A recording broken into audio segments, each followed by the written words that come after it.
Hi YouTube, today it is my 29-week pregnancy update video, and today I am 29 weeks and 6 days pregnant. So let's talk about what's been going on. After I filmed my last video, I started having some pretty regular Braxton Hicks, and if you guys have watched my other videos from when I was pregnant with Grace, you know that the same thing happened right around the same time with her.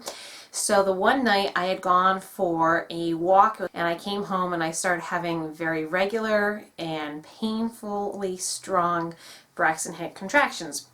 I did touch base with my midwife. There's not a whole lot they can do for you when you're just having Braxton Hicks. The main thing is making sure that they don't lead into preterm labor.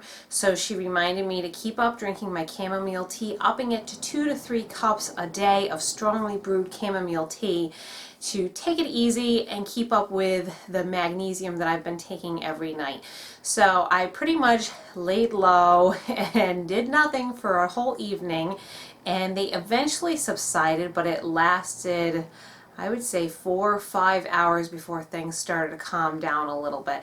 So after that, I've really been slowing down a lot, which if you watch our vlogs, maybe it doesn't seem like I'm slowing down, but it's hard for me to slow down. I have 6 other kids to take care of. Art has his business he needs to run. Slow down is not in my vocabulary, but I don't want to go on full-blown bed rest like I did with Grace. So I am trying to throttle back a little bit and behave myself. Now the other thing, when I was talking to my midwife, is she said that these aren't really Braxton Hicks anymore. They fall under the category of being an irritable uterus.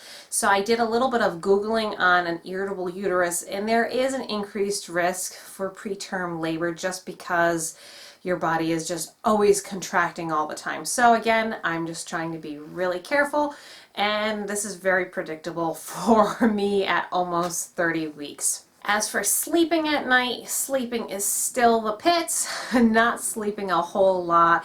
I'm trying to take advantage of any rest that I can get in the afternoon when Mary and Grace are taking their naps in the afternoon. And again, Charity is helping me with a lot of my meal prep now, because that would probably be the biggest factor of me standing on my feet for a long time is meal prep. I prepare breakfast, lunch, and dinner every day for our family. So by having her help me with that, and even Peter and John, a lot of the breakfasts they can do. So, you know, that is extremely helpful. And then last night I did sit down and make a meal plan for this week, so I can just tell Charity, you know, this is what we're planning, this is how to do it. And she's almost 14. She's really very capable of putting the food together, at least basic recipes. Like today we're having a pot roast with carrots, potatoes, and onions, and that is a really easy thing to just throw right in the crock pot, put the lid on, and forget about it. And I am ever so thankful that I do have her help in the kitchen, because that's where I spend a lot of my daytime. I do not spend a lot of time cleaning anymore, because between watching kids, cooking, and then if I were to add the cleaning and the laundry onto that, I think it would just be too much. Art helps with that as well, and we're just kind of working together as a team right now, because usually I just do the laundry myself, but I'm trying not to lift the laundry baskets. I'm trying not to lift Grace that much. Definitely not lifting Mary.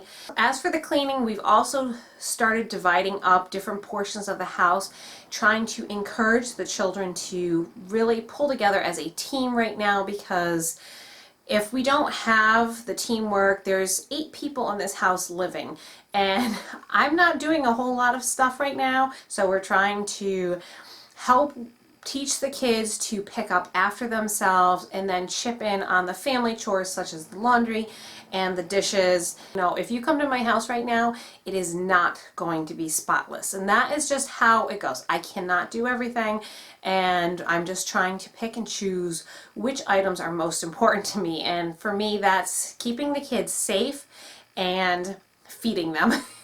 Other than that, everything else is just kind of, we're trying to make do with what we have, but definitely it's not up to my usual standards. And so those have been some of the things on my mind. I've also been continuing to work towards having a plan for doing a whole bunch of freezer meals. I think I mentioned that in my last video. Last night I sat down and wrote down everything that I wanted to get in the freezer for breakfast. Then I started working on lunches, but I didn't finish that. Probably the limiting factor isn't necessarily time or resources on preparing the food. It's actually going to be freezer space. I've been trying to empty down my freezers a little bit so I can prepare some of this food and put it in the freezer. Our church family very kindly provides meals for 2 to 3 weeks after you have a baby. My main thing is breakfast and lunches, so I know from when we've had Mary and Grace, we tend not to get up very early for breakfast because you've been up all night with the baby, and you know, I'm recovering from having a baby, and Art is such a good husband. He is right there with me at night, and he is also very tired, so I'm just trying to think of things that the kids are capable of doing. I'm thinking of doing pancakes, waffles, blueberry muffins, cinnamon raisin bread. I need to try my oatmeal bar recipe and see how well that freezes, because I've never frozen them before, and if those freeze really well, I'd like to do several days of those as well. And then the kids can just pull these things out of the freezer either the night before, or I can do it, or Art can do it. Just pull it out of the freezer. And then for some of them, they can just make scrambled eggs to go along with them, and the kids are completely capable of making eggs, and they're used to doing that, so they would have their full breakfast ready. And then lunches, I'm thinking of just doing like meat and cheese sandwiches. I'll freeze a couple batches of pizza dough so Charity can, again, we can pull that out the night before, thaw it out, and just whip up some pizza, and I'll have to make sure I have the cheese and the toppings and things like that to go along with it. Those are my plans right now for the future and getting ready for the birth. I still have not had a chance to sit down and order my birth kit.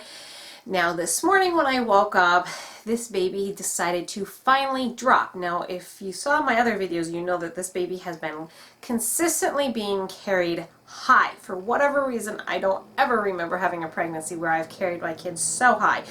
But last night, this baby decided it was time to drop.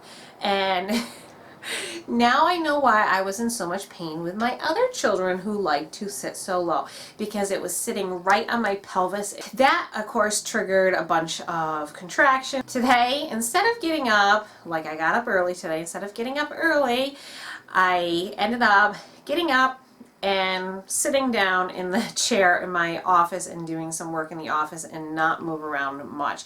Baby feels like it's moved up a little bit, and maybe he or she will go back up. And it's one of those catch-22s. If you guys have been pregnant, you know that you're much more comfortable when the baby's higher, but when it's higher, you have heartburn, you can't eat as much, and you just generally don't feel that good physically. But when the baby drops, then you can eat more, you don't have the heartburn, you actually feel a little bit better, except everything aches. I think right now I prefer the baby being high. That way I can still chase after the kids and keep up with them. So I don't see my midwife for another 2 weeks. It's nice for me to know that if I need anything, I can just text her, and she's usually right there for me for whatever I need. And she also said if she's in the area, she will gladly stop by to do a quick baby check, home visit type thing. I feel so spoiled by the treatment that I get because she understands who I am. She understands what's important to me, what's not important to me, how I want this birth to be. You guys, some of you guys have commented on how easy my pregnancies look, and maybe generally I do have easy pregnancies. It's still difficult. I'm not running up to 100% speed, and I have 6 other kids and a husband to take care of. I am very thankful that God has blessed us with this life that I can carry, because I know there's a lot of women out there that this is something they truly want to experience, and for whatever reason they can't. So I am ever so thankful that I have this opportunity. It just comes with its own set of challenges.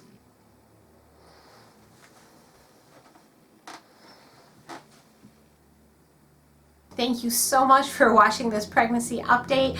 I hope this just gives you a little bit more understanding of what's been going on the last couple weeks, particularly if you've been watching our daily vlog and you've noticed that I'm not in the vlog nearly as much. that's kind of what's been going on. If you're new to our channel, make sure that you subscribe to our channel. I appreciate all of the support that you guys offer, your positive comments. It really, really helps me get through each and every day, particularly as I'm approaching the last trimester and the challenges that come with that. So thanks so much for watching. See you for our next pregnancy vlog. Bye!